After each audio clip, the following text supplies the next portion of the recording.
Praise the Lord. Hallelujah. Amen. Amen. It's a privilege coming here and to stand to speak today. Amen. Amen. Just like what Doctor said. In fact, one day I had to ask one of my patients. He said, "Is that? I just see this as, almost universal. All the patients, as when I go and see the men and their wives are there, whatever question I ask, they will turn to the wife." Praise the Lord. Hallelujah. Amen. My wife, I told her we are going to come. We agreed.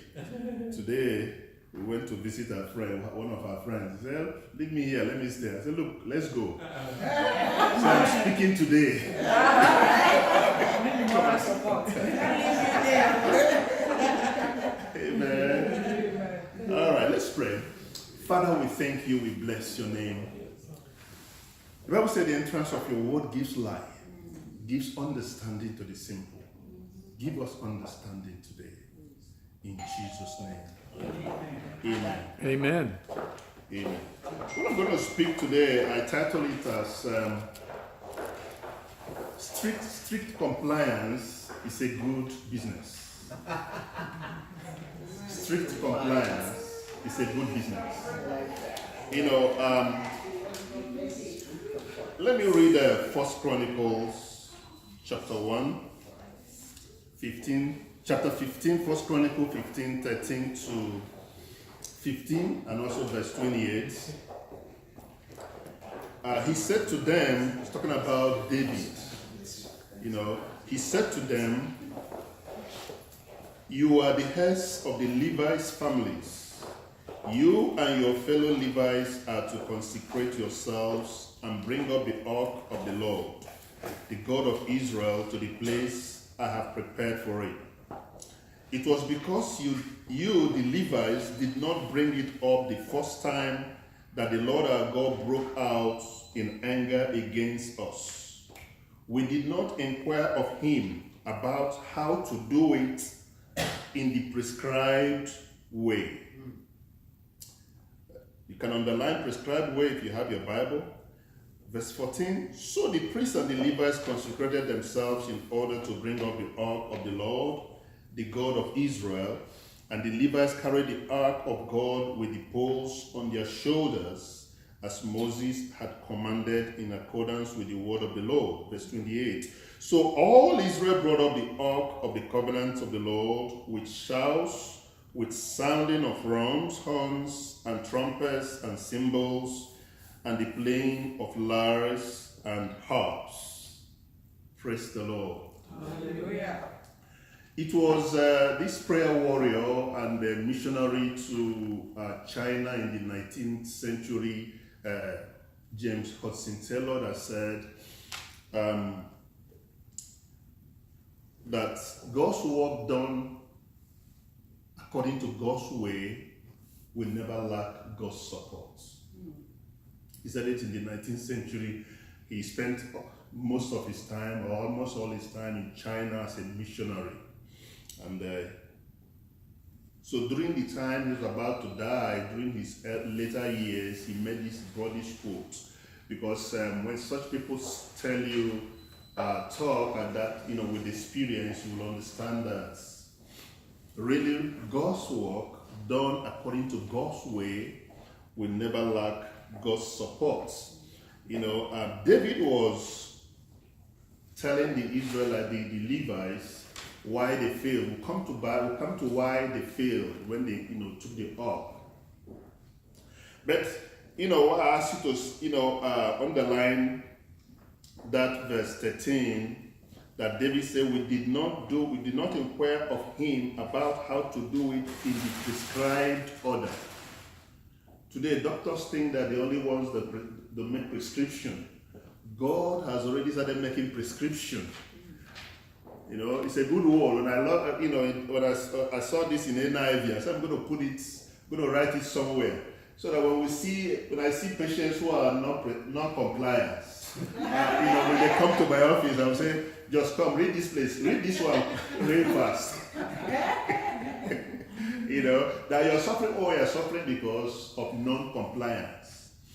And unfortunately, many Christians, we are suffering what we are suffering, or we are, going into pains and difficulties because of non-compliance to the prescription. Many doctors are here. You understand, the implication when you prescribe medication to your patients. Some will take it anyhow. Some will even forget how to take it. Some there are medications that were supposed to take on empty stomach. They will go and eat first before they take it. And when the efficacy is not there, they begin to say, well, I don't understand, this medication is not working. And begin to blame it on the doctor, while they should blame it on themselves. And Hosea 4:6 said, my people perish for lack of knowledge. So it's not God's plan that we should perish for lack of knowledge. So, in my life as a Christian growing up, when I gave my life to Christ, about 30 years ago, November 26, 1989, I saw the wretchedness I had. I saw that I wasted most of my, or was wasting most of my adult life and my life on things. And I told God, I said, look, I'm going to serve you for 5 years. That I won't be in a hurry to get married. I was single. Of course, when I gave my life to Christ, I ended every relationship that is ungodly. But I told God, I said, look, see me through in this race. I'm going to serve you strictly for 5 years, follow your word, give my life to your service. And on my 5th anniversary, I'm going to wed. Whoever that person may be, whether tall, short, black, blue, whatever, I don't care. Whether he speaks my language or not, I don't care. But the one you give me. And in 1990, I met my best man. We are working in fellowship. I said, you're going to be my best man when I get married. He said, who is his sister? I said, I don't know. Okay, when are you going to wed? Is he immediately after the service? I said, no. That in 1994, November 26, I gave November 26, 1994. He started laughing. I said, well, you can laugh, but to God be the glory. God followed through. He saw me through. That he gave me his best. Amen. God gave me his best. Because I kept myself pure, because I believe in what God says. Because what God says, comply, stay with me, stay pure. I stayed pure for God, and because the vow I made is, I'm not going to mess up my life until that wedding day. Whoever you give me, I'm going to stay for 5 years. And God, I look back to those 5 years, I saw that I served God with all my heart.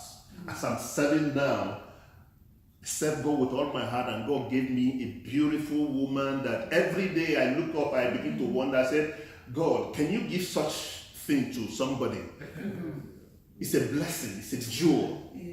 Me, I'm the happiest man in my life. And you see, God not only gave me the woman, but looking back, God prepared me ahead, because I never had the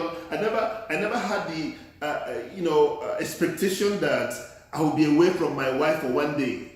But now she travels 1 month away, and she's been doing that for 9 years, or about 9 years. And God has kept us. God has kept us. And that is what God does. That when we comply with him, when we are strict with him, we'll be enjoyed. Now look at the Israelites. When they did what God prescribed, the Levites carried the ark as God commanded. The Bible said that all Israel rejoiced. They were happy. They were playing instruments. They were enjoying themselves, because they've done what God wanted them to do, the way he wanted them to do, not at their own terms.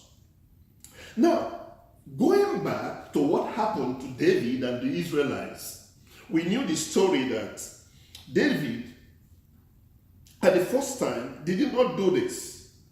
He thought of doing something for God.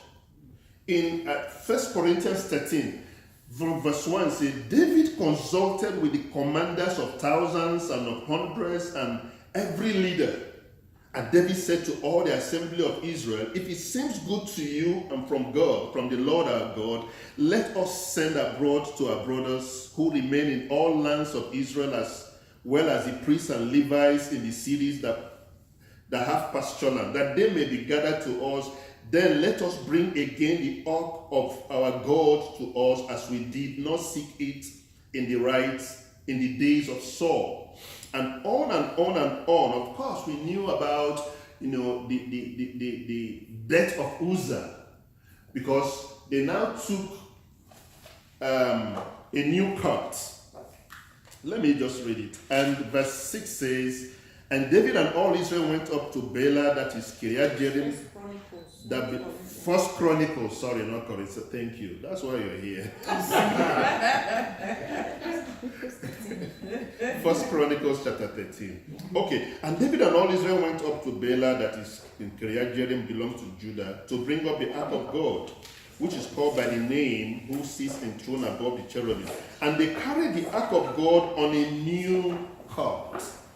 They carried the ark of God on a new cart from the house of Abinadab, and Uzzah and Ahio were driving the ark. And of course, we know the rest of the story. The ark stumbled, and the person who was driving the ark, Uzzah, was killed. And David, the Bible said, David became afraid of God that day. David was not doing his personal business, mind you. He was doing the work of God. Carrying the ark of God it wasn't to his own benefit. It was to glorify God.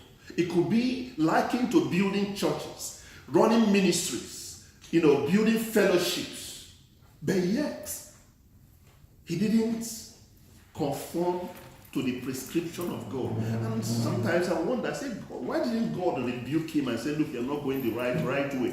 God doesn't enforce himself. Many times he doesn't. He has given us the word of God. He has given us the law of God. So that if you wake up today and say, our pastor, our leader said this, that's why we are doing it. God cannot be held responsible because he has written the word of God. There were two things David did. Number one, he consulted with his fellow soldiers, which is the natural thing we do. The influence of familiarity.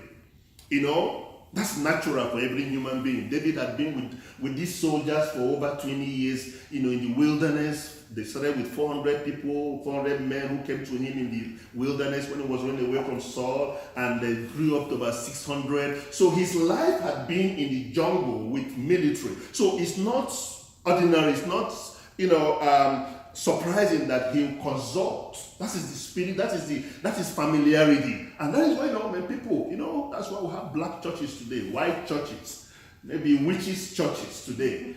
But in heaven it's not so. Because we are familiar, we want to be with people who speak our language, who think the way we think, who are in the same profession. Doctors who want to relate with profession, or we even marry, people in the same profession. It's familiarity, the spirit of familiarity, which is natural, which is ingrained in every human being. But when it comes to the things of God, it's not supposed to be.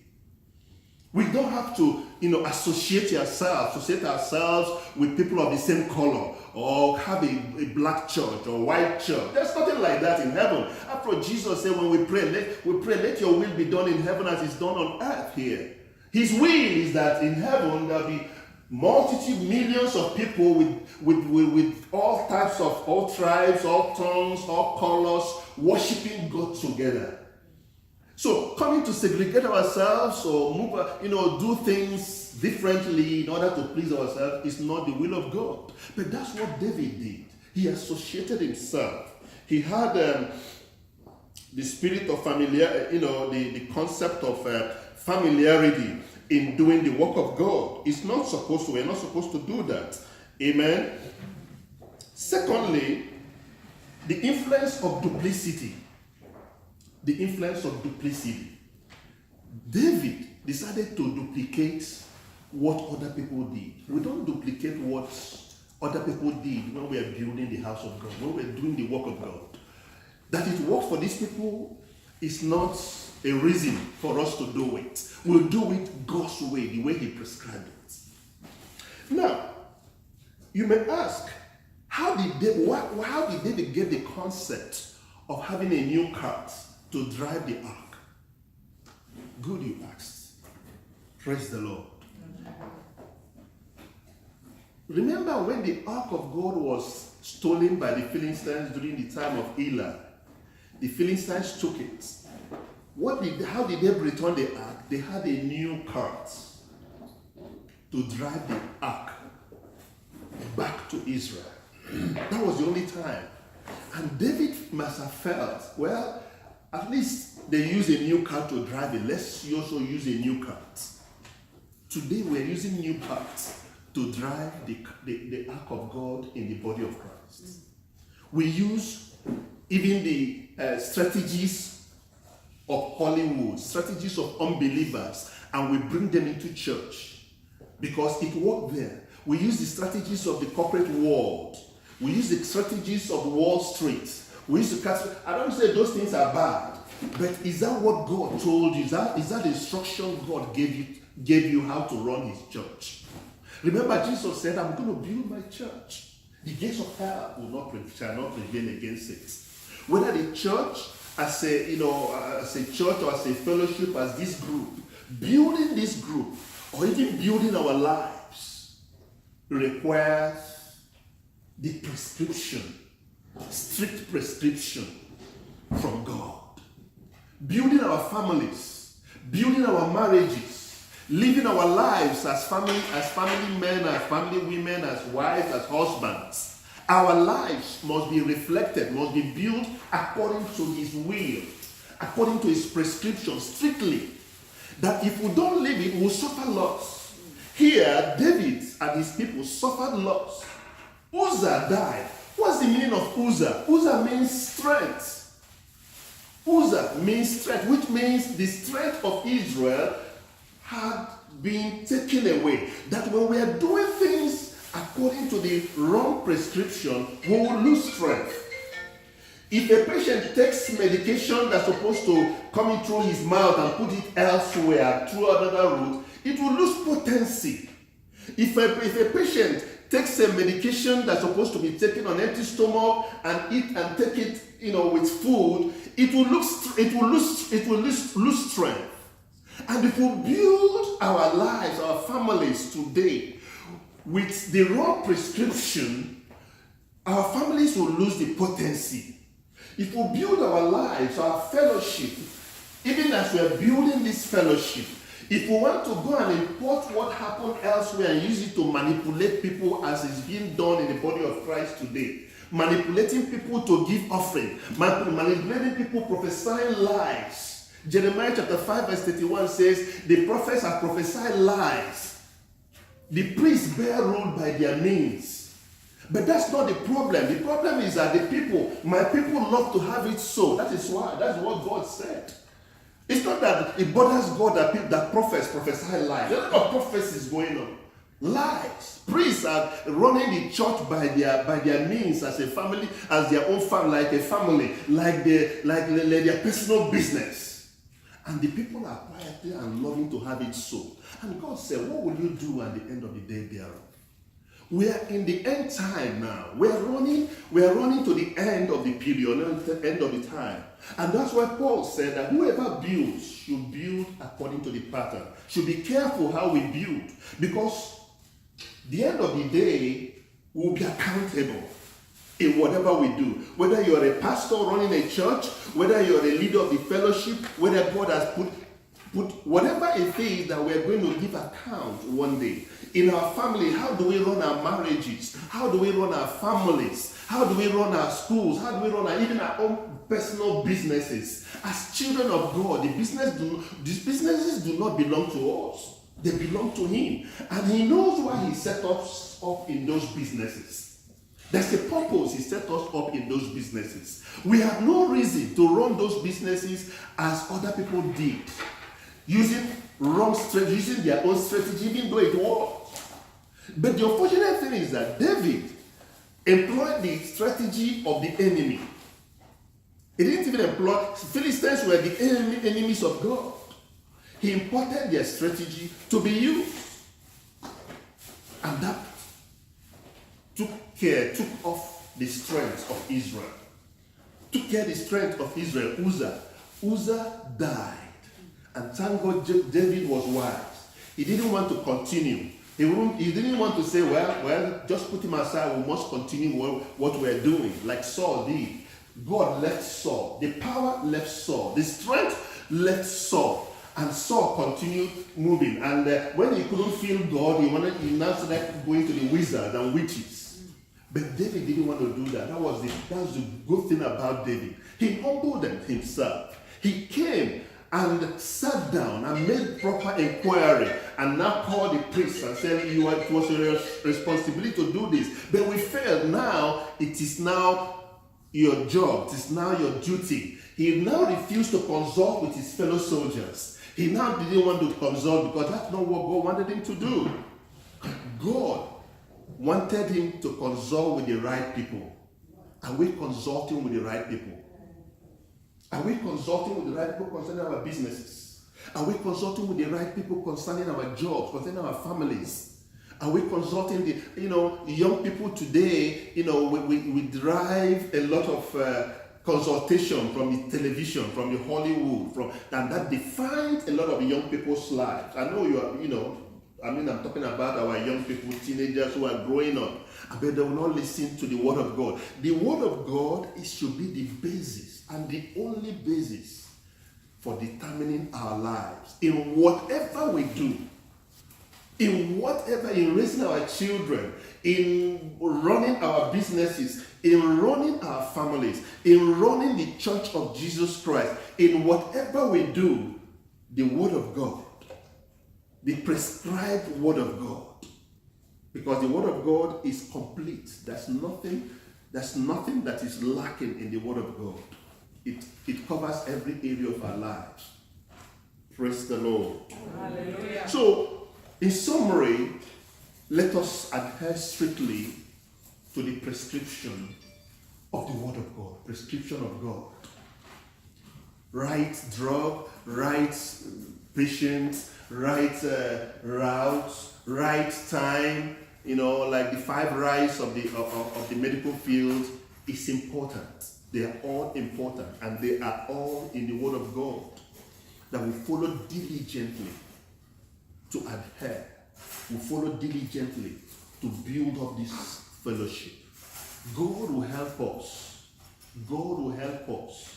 We don't have to, determine how successful we want to be, but how effective, how do we comply with the God's instruction? It's the only thing that can build up this fellowship to the level that is beyond our reasoning, our understanding. That will follow what God asks us to do. That the leaders follow what God asks us to do. The things we may, some strategies might work in Africa, might work in commerce. Well, if God wants us to take those strategies, we'll take them. But if not, God has His own strategy for every situation. Mm-hmm. And I'm very sure, as He has done in your lives, He's going to do in this group, in this fellowship, to build it up in the way He wants it. In the way He wants it. Praise the Lord. Hallelujah. Amen. Let's pray. Father, we thank you, Lord. We give you praise. We adore you, Lord. Lord, instill your fear again in the church. Instill your fear again in our lives. The Lord God will work diligently to adhere to your instruction and to walk according to your plan and purpose. To do whatever you want us to do, the time you want us to do it, when you want us to do it, how you want us to do it, Lord, without ourselves trying to manipulate things, because we can't manipulate anything successfully. Father, Lord God, we pray that, Lord God, you guide us, you strengthen us. Yes, when we take a wrong step, sometimes those wrong steps may work. It will work for a time. It will work for a time. Sin is pleasurable for a season. That's what the word of God says. Sin is pleasurable for a season. It's not that it's not pleasurable. It is. But at the end of the day, we will suffer loss. Father, help us that we will not suffer loss. But Lord, adhere strictly to your instruction. However we feel, whatever happens, in Jesus' name. Amen. Amen. Thank you. Amen.